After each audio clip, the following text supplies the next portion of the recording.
awesome. I requested it.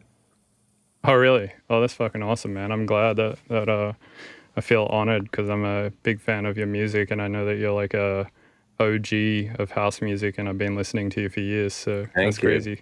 I know that you're an OG of bass music, and I have also been listening to you, and I actually like that you do like instructional stuff. I watched some of your like kick bass whatever, like some of your content. Oh, right. Yeah. Like keeping the Wait, phase relationship going. did you also write that slap or So I didn't program it, but I worked closely with a team of people who did program it. I have that. And I used it a bunch of times on this album. oh, awesome. That's sick. Yeah, I'm glad you're getting use from it. Cool, man. Well, yeah, I appreciate you coming on. I'm excited to chat with you. And yeah. So I guess the first thing I'm curious about is why you're switching to Barclay Crenshaw from Claude VonStroke. I know I'm Like, crazy. I had well, it easy peasy. I had it, but I'm switching. I always want to be careful because I never want to be a negative person. So I just over it. fair enough. For a minute, I played house. So when I was a little kid, I was very much into rap music, and I made a rap album when I was like 11, and then I did a lot of like hip hop stuff in high school. I had a radio show. Then I got into jungle kind of by accident, and I just couldn't believe that I missed like the first part of that, and then I just heard it kind of like midway, and it was already super crazy sound design by then, and I just couldn't believe that existed, and that I had just missed it, and then somehow I started making that stuff, but somehow I got good at house. I lived in Detroit, and I was always bouncing between LA and Detroit. I kind of like grew up in Detroit, and then would keep going to LA to like try to be in movies or something. But I would always end up back in Detroit for a year or two. It's just too complicated to explain all the back and forth. But Detroit, nobody does bass music. Yeah, it's techno up there, right? Detroit techno. So I was like, I don't know if you can relate to this, but if there's nobody from your city who's done what you want to do, then it's really hard to see a path. Yeah, I mean, also I think that there's some level of wanting to fit in and sort of copy the people around you. You know, that's why like accents exist, for example. You know, I have an Australian accent because I grew up around a bunch of people who were only doing that in terms of their vocalizations, and therefore I do that in terms of my vocalizations. And since living in America, it's gone slightly more towards an American accent because now I am around people who only vocalize that way. And yeah, I think the same applies with anything you do, really. And where did you move to in America? Where are you? I'm in Atlanta now, but when I first moved to America, I moved to Denver, and I was there for 5 years, and then I was in San Francisco for 2, and now I'm in Atlanta. Cool. Atlanta's on my hit list of like cities that I want to go to with like 100 beats and just see what I can do. Yeah, honestly, this is the place to do it. Rap music here is massive. Yeah, so I mean, pretty much you nailed it. Like I was into jungle, and I tried to pull that off in a few like small bars, and then I was like, I even did it in a couple of illegal raves, this huge like live setup with a mixer and everything, and I would set up for 3 hours, and 7 people would come to the D room in the back corner and dance like maniacs. I would take it down for 2 hours, and the hard drive would glitch, and I'd lose all the files, and all that stuff happened many times. And then I picked up on why I liked house and techno also, and I kind of figured out this place that didn't exist where I love Green Velvet, and I figured out that he crack the code on making a track that is silly but also cool, and that is really hard to do. And that just became my lane, and I just got good at it really fast. And then once it's like something kicks off, you're like in it. And then I got trapped in it for 20 years. Not trapped, amazing, love all of it. It was super fun, but I always wanted to do bass, hip hop, jungle, all that stuff. Were you ever tempted to sort of just slowly pivot the Claude VonStroke project over to that? Or did you always kind of know that you wanted to do it as a different project and completely separate it from I that knew band? I wanted to separate it because I have been around house people for so long that I know how they think. Kind of like purists or whatever. They're probably not going to be into it, so why fight them? It's a good point, yeah. So I did this as a side project in 2017, but it was very clearly a side project. I made an album and I toured it for half a year, but unless you're going in, like, lesson to everyone out there, unless you're going in 100%, it's not worth going for it. Yeah, I agree. It's almost like wasted effort. It's kind of like you're sort of shooting these shots that are just falling back to the ground and never really hitting anything. Where does the name Claude VonStroke come from? Like, because I know Barclay Crenshaw is like your actual name, but Yeah. how'd you come up with Claude VonStroke? It's kind of. It sounds like it's kind of a joke name almost. It is a joke name, 100%. But like the funny part is that everyone in Europe thought that was my name when I would go over there, and I only. I mean, I did as well. Like the first time Yeah. I heard of you, I didn't even think. I just assumed that's his name. Well, when I started, there were only gigs in Europe, so I went to Europe like every other weekend because I had young children. Also, I had a crazy schedule, so I would only play in like Germany, England, Spain. There were no real gigs over here, not like there are now. So they all thought that was my real name. But back to your question is, I was hanging out with these guys, like the original Dirty Bird crew, and we did mushrooms this one day, and we were just hanging out in San Francisco. And I don't know if you remember Global Underground CDs. No, But I they would don't. always have a picture of some trance or techno DJ looking off into the sun with a pair of like Ray-Bans. Like they were too cool to look at the camera, and they always had some like German or Dutch name.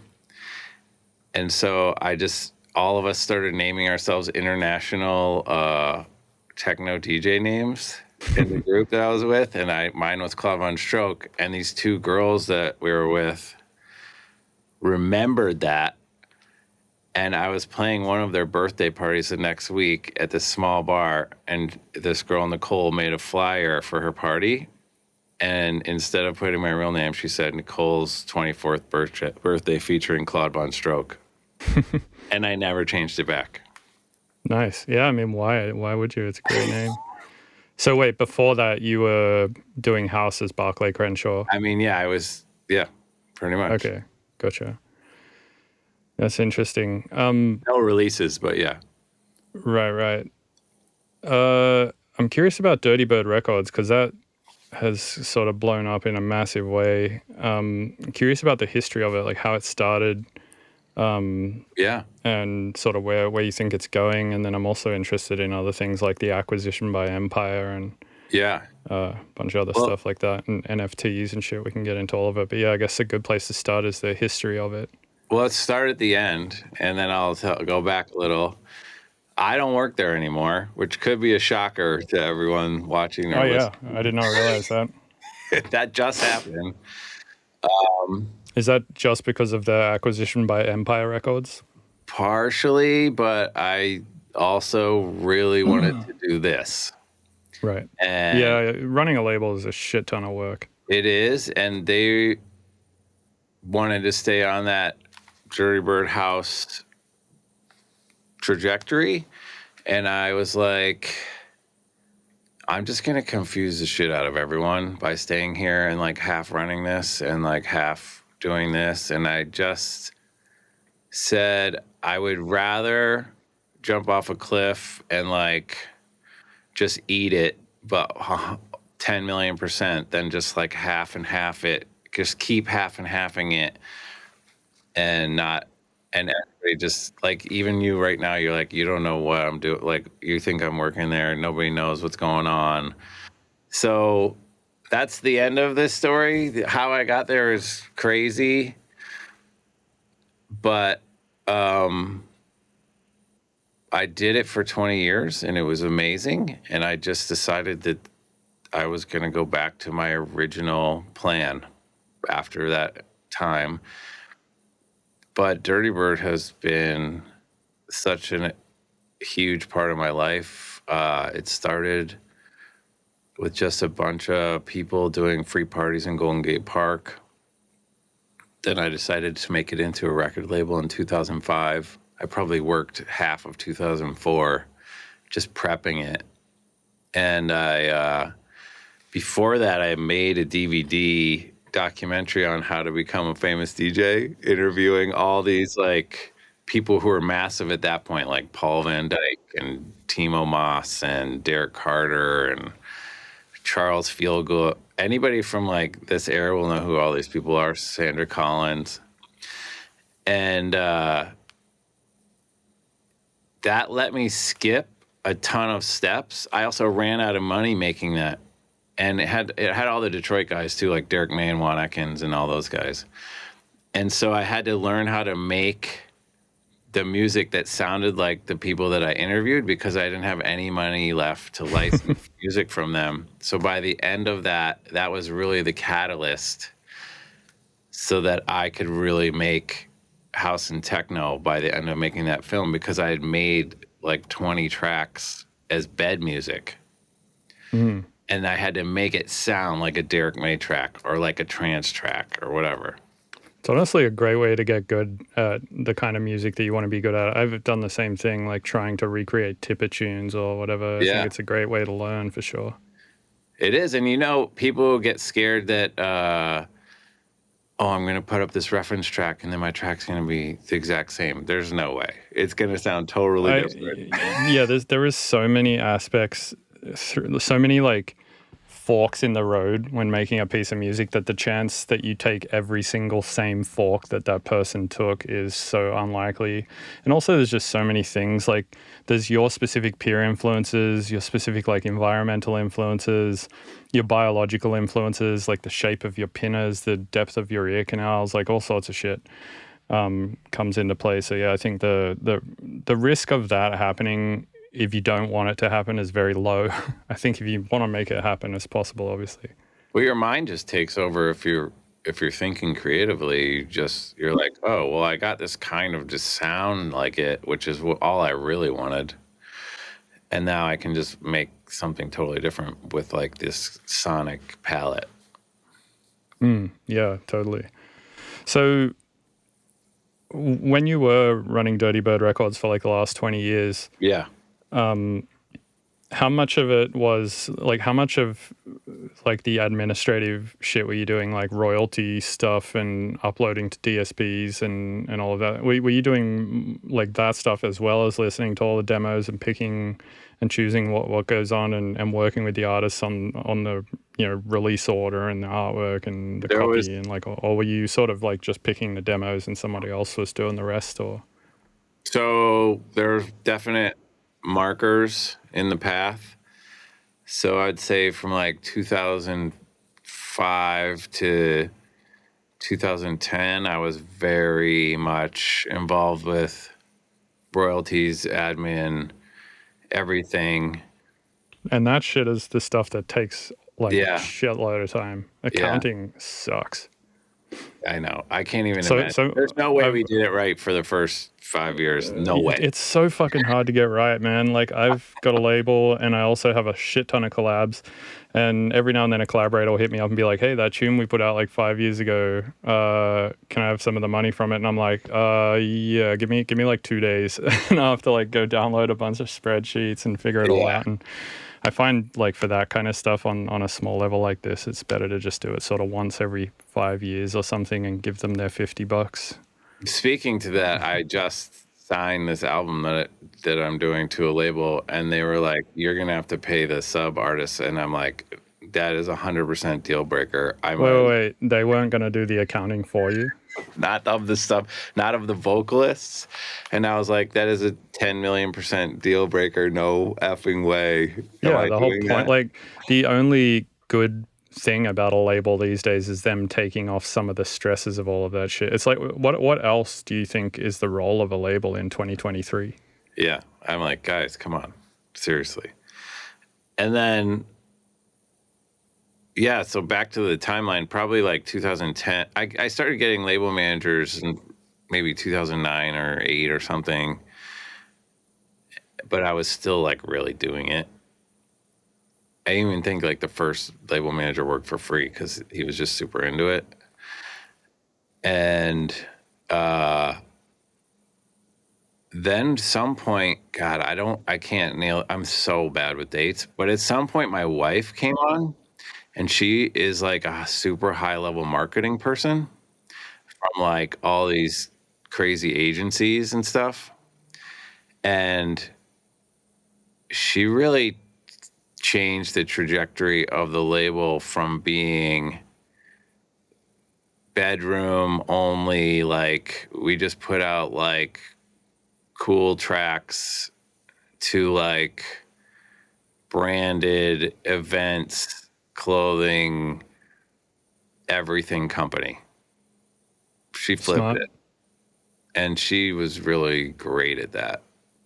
And now I'm missing that again because she's kind of almost retired at this point, and I'm doing it all now myself again, which is I'm for it because it's just really focused, and I'm not like, oh, I have to bring up 80 different artists and like appease everybody's ego and like do all the stuff you were just talking about. So I don't mind this work because it's just figuring out the game or whatever it is. But it's just for one thing. It's not for 80 things. Yeah, there is something cool, I think, about being a part of something that's like greater than the sum of its parts. And I guess like something about being just on your own can feel a little bit like vulnerable or whatever. But at the same time, yeah, I agree with you. I think just like focusing on one thing is going to yield at least more fulfilling results for yourself than concentrating on 80 different people's things. Yeah. And I mean, for that, I agree. Like for when I was younger, like being in a crew, which was more interesting.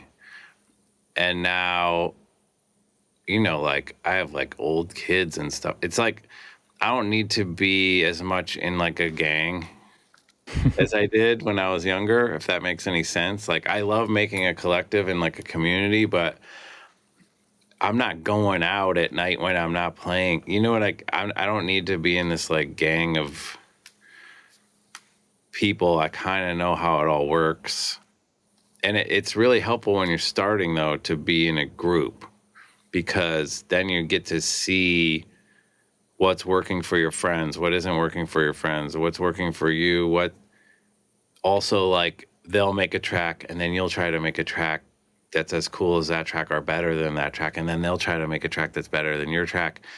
All that stuff is cool in the beginning, and I don't know if I need that as much now. So it's just easier to focus. Yeah, that's fair. So is the Barclay Crenshaw stuff going to be released on Dirty Bird as well, or is that going to be sort of a whole No, separate thing? Are you going to independently release? Are you going to release with labels? Or I I mean, I can't, it's not, I don't know if I'm allowed to talk about this or not. Who cares really? But I can't start a new label anyway oh, because really? for a couple of years at least. So I have to release on another label. So I'm releasing, I sent it to a bunch of people of places that I thought were cool. And one guy got it, if that, one guy like totally got the whole thing, understood what was happening, liked it. I'm more about send it to the place that loves it over sending it to the big place that is just putting it in the system, because there was a lot of big Totally. places. But I've learned the hard way, you got to go with the scrappy crew that loves it every time. Yeah, 100%. So it's on this new label called Easier Said, which is like literally a brand new label, but it's somehow part of Red Light Management, which I'm not even managed by, but it's all like intertwined with that. Cool. I just like the label manager. Yeah, And then that's the marketing important for group. sure. Yeah. What do you think the sort of future direction of the music industry is, and how do you think that the evolution of the music industry has changed over the years that you were running Dirty Bird and the years that you've been making music? Yeah, it's really clear to me, like crystal clear. It's like when I first kind of came out of oblivion to be a known artist, no one even knew what I looked like. Like it's hard to even conceive of this now, but most house and techno artists, you didn't know what they look like in like 2000 to 2010.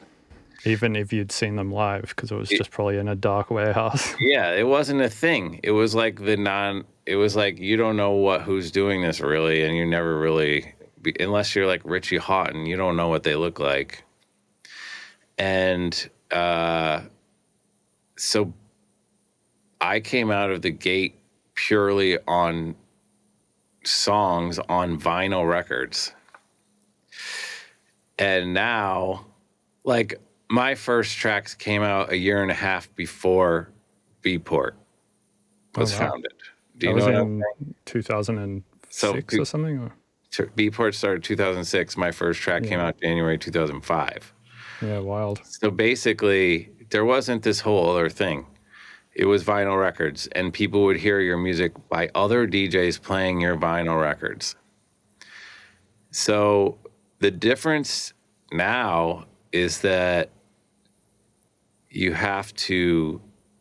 everyone knows what you look like, everyone knows a lot about you, and everyone has access to a lot of the things that you're doing. I won't say everything that you're doing, but the information barrier is gone. There's the gateway of having to press a vinyl and go through that agony and get test pressings back and have them skip, and then it's another 6 weeks so you can get the record out. And there's a meltdown in Czechoslovakia and you can't get the vinyl and whatever. All that stuff is gone. So you can make a track on Friday and put it out on Monday if you really want. And just the visibility of the artists is now part of the equation where it wasn't before. And that has changed the marketing of music dramatically. So it's really not only the songs. I mean, I think always at the core of people liking music, though, there was an aspect of like them basing their identity around the things that they liked. So, people would be like, I like Tool and I'm a Tool fan, and Yeah. therefore, I go draw the Tool logo on my school desk and that makes me cool, but you're a Metallica fan, so you're lame. And I think there's Right. like still this aspect of that, but now that whole identity and branding thing comes into play at a whole different level, and and there's so many more like complicated components to putting that whole thing together of creating this thing that people can like. And Yeah. But before, when you were talking about, like, if you like Tool, you might know what the guy's cat was named, and you might know where he's from, and you might have memorized the liner notes, and you might have seen him play live. But you don't know every city that he's in and every single thing that he's doing. Like, now it's like so much documentation. It's just right, totally. But isn't that just more data for somebody to identify with Yeah. now? I just feel like you could almost create, okay, yeah, so now you have to just be like 100% yourself. And before you could kind of make a mysterious ecosystem that maybe was you, maybe wasn't, but it could just be like your Dungeons Dragons fake world and people would go with it. Right, right.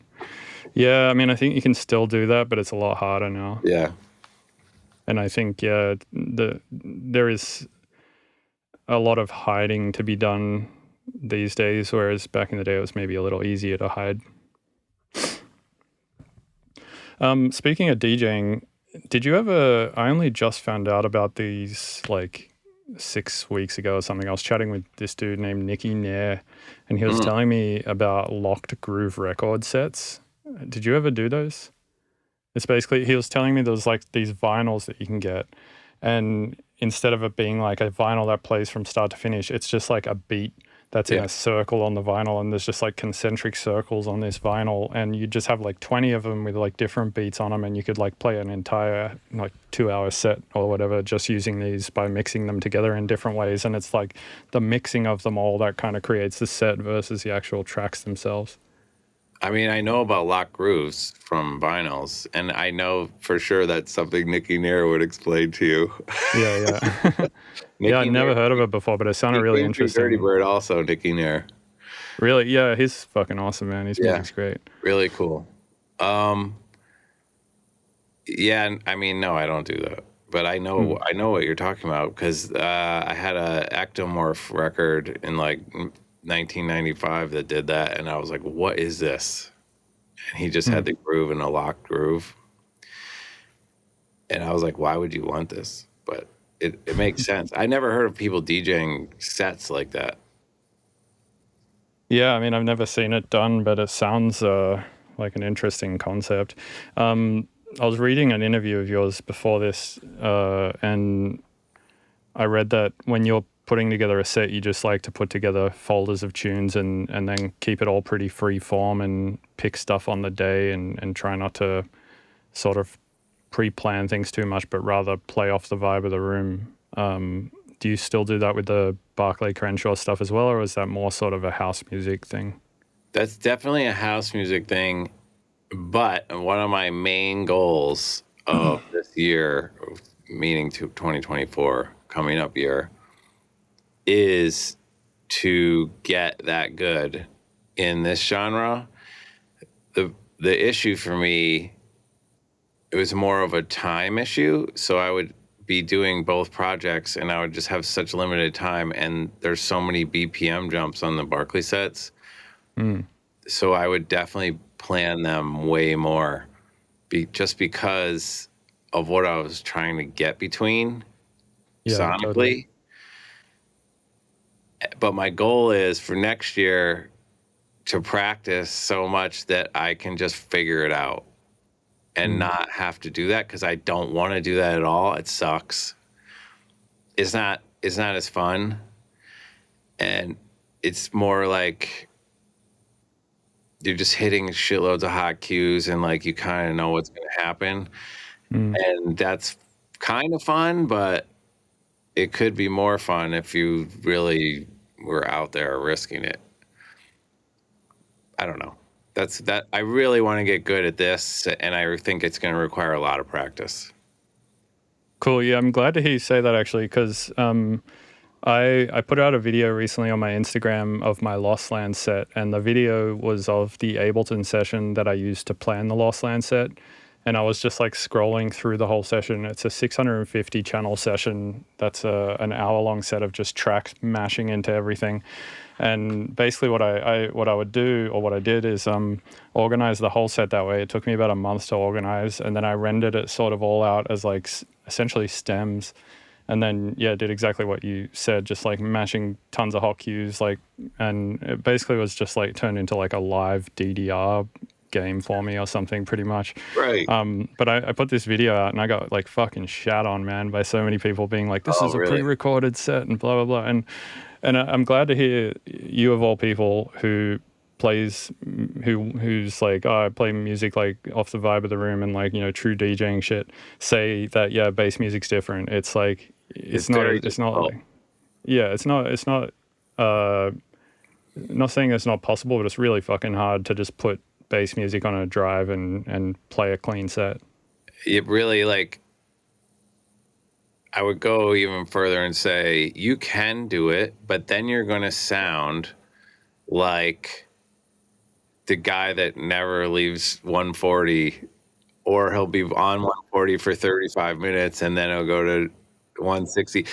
Nobody realizes how much thinking it takes to go from 88 into drum and bass, then back down to 140, and then to 120, and then back to 85, and then it's like you're thinking in concepts almost. Like I collect tracks in conceptual. I'm thinking of it conceptually when I'm collecting it. I'm like, here's a sick 85 that I can double up into a Right. 170. Whatever, you know what I mean? I think in BPMs now, which I didn't. In house music, who gives a shit? It's either 124 or 128, and you can get to anything in the middle by just slightly moving the pitch knob. Right. Yeah, I agree with you. I think with bass music, there's definitely like areas. There's like, yeah, your 88 halftime shit. There's like your Right. 100 and 110 like glitch hoppy stuff. There's your 126-ish like halftime dubstep stuff, and then 135 stuff, 140 stuff, 145, 150. And yeah, it's difficult to play an exciting bass music set if you're just on the same genre all the time. And yeah, I definitely think it takes a lot of going between stuff, which is, and not only that, but for me personally, like when I'm building a set in Ableton, I'll get stuck on a tune on like what to play next Yeah. for like a day or like Yeah. 2 or 3 days. And I'm like, how the fuck do people figure this out in the moment? It makes no You sense. have, I mean, when I run through the sets that I'm going to do for this project, it's minimum week and a half of just going through it every day. Nope, this is a bad idea. We got to go this direction. And then listening to it at the end and be like, no, the whole middle section is garbage. Whatever. Like, it's just, you have to listen to it as you're going, and then you have to listen to it at the end and be like, yeah, there's like a part of this that sucks. It's like the too low energy or whatever. That's why I want to get to the point where I can flip it on the fly so that I'm not just trying to guess what the energy is going to be. Because when I make it so that I'm playing it, I'm really guessing what the energy is going to be just off of experience, but I don't know, which sucks. Like, you should be able to get it, but I also don't want to play 50 bangers. I hate that. Right. So I don't Yeah. know. There's got to be some little mixed ground.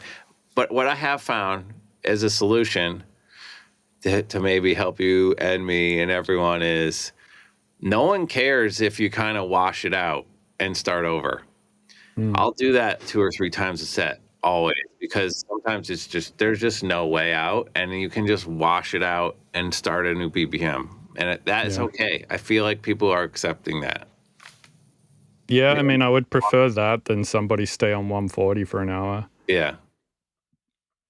And maybe that's where you talk, even though Right. I Yeah. don't Get really on the like mic and talking. yeah. Yeah. Me either, to be honest. So you reckon the solution is just going to be like putting everything on a drive and just getting on the decks and just logging hours on the decks pretty much? Yeah, I think that's the best case. I also think I'll have it sectioned out so that I kind of know, like, these are the best of the best at 80, 88, and these are the best of the best at 140. And I'll just know the material so well, and I'll just be able to figure it out. Hopefully. Yeah. I think with house music, I mean, I'm talking from massive lack of experience in mixing house music, but to me, it feels like there's just always this kick there with this energy, Yeah. and there's like always a offbeat hi-hat or a like hi-hat rhythm, and it's just always got this kind of like similar energy. But with, I think, bass music, the energy comes from different things. Sometimes it comes from like a distorted 808, other times it comes from like a high lead synth thing, other times it comes from an extremely gnarly bass, other time it comes from, you know, the drums being super punchy and tight or something. And yeah, I think it makes it hard to sort of figure out ways to keep the energy sort of consistent or Yeah. ebbing and flowing in a nice way in a set. Whereas with house music, you kind of, it's like a known quantity before you mix it in. If it's a Yeah. house tune, you know it's going to have those known quantities in there for energy. Absolutely. And that actually makes me think of something else, which is I'm not actually trying to just become like a bass DJ in this project. So when you hear the album, you're going to be like, what is going on here? Like, Is the album done? yeah, it's When not does it coming come out. out? It starts in January and then the full album is like March, start of Oh, March. it's same as me and my album. Okay, cool. We're Awesome. going to be album release brothers, or Yes, AKA competitors. it's okay. But yeah, so my album is just like there's a couple bass tracks on it, but there's like funk track.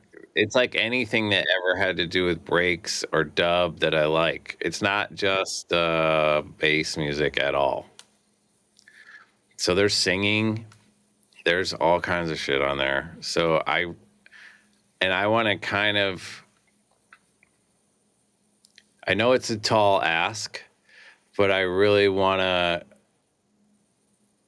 play stuff during the set that really doesn't fit in, that people just kind of either they know or I can get them to like, but it's not the sickest bass drop. Are you familiar with Yeti? Of course, yes. Yeah, I I'm feel like talking, he's really good at that. Like he just throwing is. in some crazy curveballs. Yes, that's true.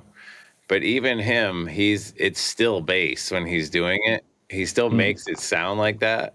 Yeah, He's got yeah. some weird sounds. He's amazing. Mm. I'm saying it wouldn't even be bass, but I would Right, just still throwing a almost System of like a Down track or something. what Tie Kai is doing. Okay, yeah. Like where he'll almost just go into a completely different genre. Yeah, fair. What's the difference in the creative process, would you say, between the Claude VonStroke stuff and the Barclay Crenshaw stuff? Because I assume with the Claude VonStroke stuff, when I listen to it, I'm hearing like Moog synths and like drum machines, and it sounds like legitimately like pure like analog stuff, you know. Is it kind of the same with the Barclay Crenshaw stuff, or have you sort of switched over to more of the bass music norms like Serum and shit like that? I have used Serum several times, but I'm not. I'm on purpose. I'm not getting too addicted and into that because I do feel like that has like this feeling Mm. that you can't escape. But I'm not gonna lie and say that I haven't watched like 10 EPROM instructional videos just to get stuff to sound good. By the way, I love EPROM. Yeah, he's awesome. EPROM is the reason that I started doing bass music. I mean, I told you that I DJ jungle before house, but there was this huge span of time where I just didn't care and I wasn't into bass music. And then I heard EPROM's first album, and then I was like, this is probably the coolest thing I've ever heard. Yeah, he's really forward thinking. His stuff is crazy. It's always ahead of the curve, I feel like. Yeah. So do you still, when you're making the Barclay Crenshaw stuff, are you still using like modular synths and analog synths and stuff like that, or are you? No, I didn't use any modular stuff, but I do use like a lot of this Prophet 6. It's like analog synth, but then it is more in the box. I feel like you have to have a certain level of control. So even if I record an analog synth, it's gonna get worked after that, Right. if you know what I mean. OTT'd. Yeah. I like that. Um, I use this plugin called Rift a lot, just to like. yeah, yeah, by Minimal Audio, it's a good Yeah, one. that's pretty good. That can really. There's just certain things that house people don't know anything about, and it's how to get, because they're not required to get a sound to the level that a bass producer has to get it to. Yeah, I think bass music is honestly like some of the like like technically most proficient producers I've ever met are all pretty much dubstep producers, Yeah. like Virtual Riot, AU5, those kind of people. They're just like, in terms of the mix down and stuff, it's like you're basically like trying to juice every point 1 dB of a luff extra out of literally everything along the way, and try to get it basically being like -4 luffs but like clean and Yeah. not distorted, and yeah, it's extremely hard to do. That part of it can really do your head in. Very much, yeah. And so I try, like, that's something I don't want to get too deep into. So I am willing to go 85 to 90% and just say fuck it on the last 10%, because I feel like the last 10% is the difference between releasing an album a year later. Right, yeah, no, it's actually true. It's funny how that last 10% takes the same amount of time as the first 90%. Yeah. So my stuff isn't going to be the number one best mixed down stuff, but they're going to be cool songs. And I think a cool song goes farther than the number one mixed down stuff. Yeah, I agree as well. I would prefer to listen to a sick song that has less than a less than great mix down versus something that's produced perfectly but is not a cool song, for Yeah. sure. Though, if you can get both, obviously, Yes, that's that's the. the. If I could get like a little computer assistant in here or something, do all these. I mean, we're not that far off. Have you used Ozone 11, the new isotope stuff? It's got some I pretty did cool use mix that. tools in there. I did use that a little bit at the end of the record. Yeah, Just that clarity module is really cool. You just put it on, turn it up, and it just like adds all the spectral bins in to sort of like fill out the sound. yeah, it's cool. They're doing a lot of cool stuff. So I read in another interview of yours that you started making music on an Emu Emax sampler. Do Yeah. you still have that, and do you ever use it still? I'm such an idiot. I was moving and I just had this tiny little convertible car. And I literally remember leaving it on the porch of where I moved out of in like whatever year, just thinking it was kind of just junk because I'd used it for like 10 years. It had 7 seconds of mono sampling. And now it's like a total collector's item. Yeah, yeah. It has analog filters, which I didn't even realize. I didn't know really what was in there. Mm. But yeah, man, that actually was so helpful to have gone through this like era of having to set up Mark of the Uniform form performer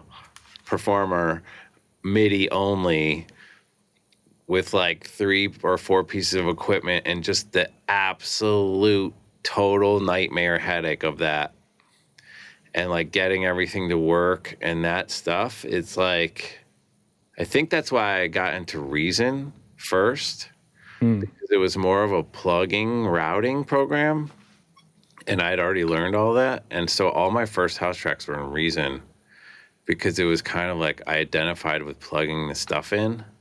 So in Reason, you flip it over, and in the back, it's literally all the cables, Yeah, yeah.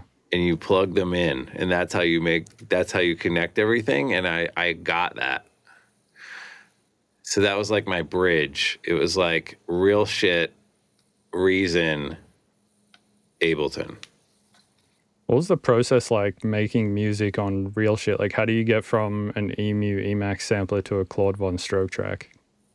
Well, there were no Claude VonStroke tracks made on that. That was more of like, I was making hip hop in like high school. Gotcha. But yeah, you had to so there was an Alesis MMT8 hardware sequencer, which was actually better than the computer sequencer. And it was like, if you think of the Poly-N tracker that's out now.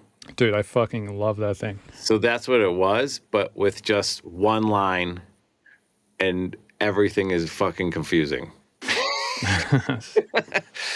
And so that would trigger all your everything is MIDI, and you trigger it, and then you record it on a 4-track recorder, which is a cassette tape where they've split the cassette so that it can record 4 tracks instead of one stereo track. And so you could overdub on the cassette, but you could really only do one electronic track, and then the rest of it had to be live because there's no way to sync an analog cassette. So that's how you would do music back then. It was crazy. Right. Yeah, that's I mean, I started when Ableton was a thing. When I started, I think Ableton 4 was the latest version that was out, so I kind of started there, but I was on a computer that only had 256 megabytes of RAM, so I could only load one thing at a time pretty much. So I would have to load one thing, do some shit, render it, and then put it in a folder, and then do the other layer, render it, put it in a folder, and then at the end I could like bring them all in, put them together, and have something that hopefully worked. Yeah, I mean, I did all that stuff too. So like after, I didn't jump straight to Reason. I would do this, what was that one? It was Acid. Have you ever heard of Sony Acid? Yeah, I've never used it, but I know what it is. It was like Ableton. It was like pre-Ableton, where you could stretch things. But anyway, whatever. That's it's irrelevant now. All that stuff was crazy expensive too. Right. And now, so yeah, but I mean, I guess it's like, it's interesting coming from an era of having that creative limitation of only being able to do a certain amount of things, and like having to sort of limit yourself to making the track cool in other ways versus people who get into music now and have just every possible thing at their fingertips, including information. Do you think there's any benefit to having learnt to make music with those limitations, or do you think it would be more beneficial if you were, say, a young kid and learning music today with everything at your disposal? I mean, I think there's values to both, but I'm I mean, it's a good question. I think that it really depends on the person a lot, if they also, if they have ADD or not. Yeah, there's some kids that I know on Discord who are like 18 who, you know, have had Ableton since they were 10 years old, and they're fucking insane. They're so good. It's like, so that is true. And I think that people can get intimidated because there are always people that are better at Ableton than you or me or anyone. There's like thousands of people that are better at Ableton. And this is where I get back to the songwriting and kind of what you're talking about with the limitations. It's like, if you can write a good song or have a good concept or a good idea for a song, it doesn't have to be like a lyric song, but it just goes way farther than being good at Ableton. Yeah, it's agreed. Just like the song matters, and it will help you get past being the best engineer. Yeah, that's true. And I guess like coming from an era where you had those creative limitations of only being able to have 4 layers or whatever, the song had to be really the only thing. Like none of the production stuff could really be that exciting. I actually think a lot of the UK producers still kind of think like this.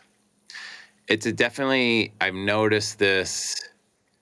I don't want to generalize, but I noticed that there's like an ethos in England that's more like, I'm only using 7 unfucking believable sounds. And over here, it's just like, I'm using everything I can.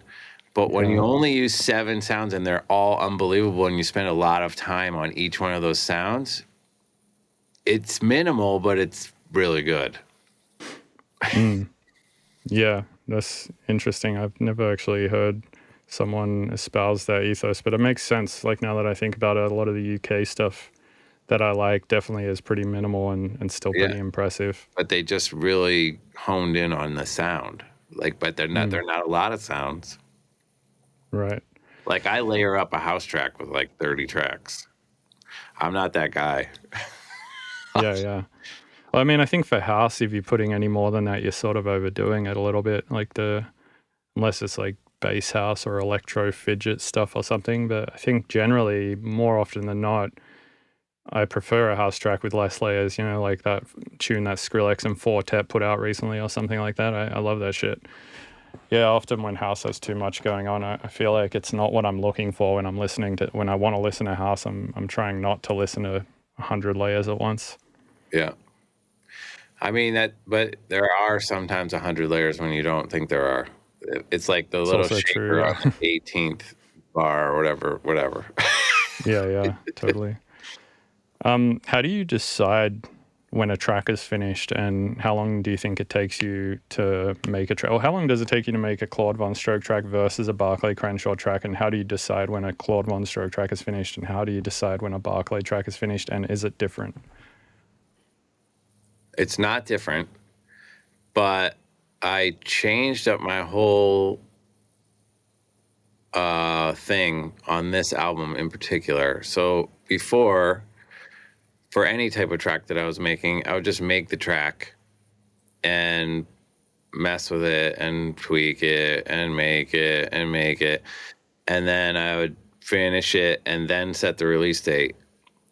But for this album, I said, why do you work like that? What is the reason why you can't just say you're going to work this amount of hours a day and you're going to be done on this date? So this album, I said, I have 80 days, and whatever is done on the 80th day is the album. And that's what I did. And I actually think I got way more done because of that way of thinking. And it was really the amount of focus then you can get when you do an idea like this is crazy, because you know there's always like this one person who lives in Vermont who did a vocal who doesn't respond to like 17 emails. And then and then you go, you know what, I'm getting this re-song and it's done. Right. You're like, you can get trapped in features, you can get trapped in paperwork, you can get trapped in a million different things. You can get trapped in bass sounds. But if you make a set amount of time and you say, just write as many songs as you can and finish enough for there to be a record in 80 days. So the best part is, I was like, oh, we'll barely make 10 tracks in 80 days. I made like 250 loops Oh, wow. that turned into 10 tracks, but I still have the 250 loops, and they have been paying dividends even after that. This thing that I just released with Of the Trees was part of that loop session. That's a great And song, the by the way. emails that I was sending to Strategy, he didn't make it on the album in the 80. He literally, Strategy was going to be on the album, and he didn't make it on in the 80 days. And then I was like, Tyler, I still have Strategy emailing me. We can just put him on our new thing. So like, it's still working. And that was my concept. Not everyone will agree with it, but I just wanted to try something new and just to challenge myself. And I think it was cool, and I like the results. Yeah, well, I mean, it's another creative limitation, isn't it? You Yeah. basically said the limitation is 80 days, and because of that, you had to find creative ways around problems. Like, oh, the guy from Vermont's not doing the thing. I only have X amount of time. That's a limitation. Then I have to figure out a way around the problem. So, yeah, I mean, it seems like I noticed this during the pandemic. No time limits. Like, basically, my time limit usually is I got a show on the weekend, and I need to have X, Y, Z done for the show. And in the pandemic time, I like had no shows, no one did. So yeah, I found I was just like, it took me way longer to get shit done because Yeah. I wasn't forced to have stuff done by a certain time, which was kind of nice, but also obviously less productive if you don't have time limits. So yeah, I think time limits are really healthy. Yeah. I mean, I made the completely incorrect prediction that like 10 million albums were going to come out the day that COVID ended, but nobody did shit. Yeah, It got yeah, it's true. everybody kind of got in this vibe of like, well, there's nothing happening. Nice. So I got like one more thing I want to talk about before we wrap up. How do you balance life stuff with work stuff? Yeah, I mean, that is one of the reasons why I'm not working at Dirty Bird any longer. And I I canceled some of our events, and so I was getting to the point where I was like a festival promoter, clothing designer, uh, label runner, and then music making was like fifth. So Right. I was making like 2 records a year, 3 records a year. By records, you mean single tracks Yeah, or? not even like Yeah. records. Yeah. Oh, okay. I mean, sometimes it would be more, and maybe there'd be a couple of remixes, but it's pretty poor output for someone who says that they're a musician as Mm, their job. right. And I was like, if you keep on this trajectory, you're just gonna kind of like do the Homer Simpson into the bushes meme. You know what I Yeah, yeah. Just mean? Like, slowly back into the bushes. so you're gonna be like a festival promoter. Great. Is that what you set out to do? So I did a lot of festivals, Dirty Bird Camp Out and all that stuff. So the answer is it's the same as the beginning of the interview, which is I really just want to focus now. And that because I'm focusing, it almost seems like I can't even believe that I was doing that other stuff. Because even now I'm like, wow, I'm really busy.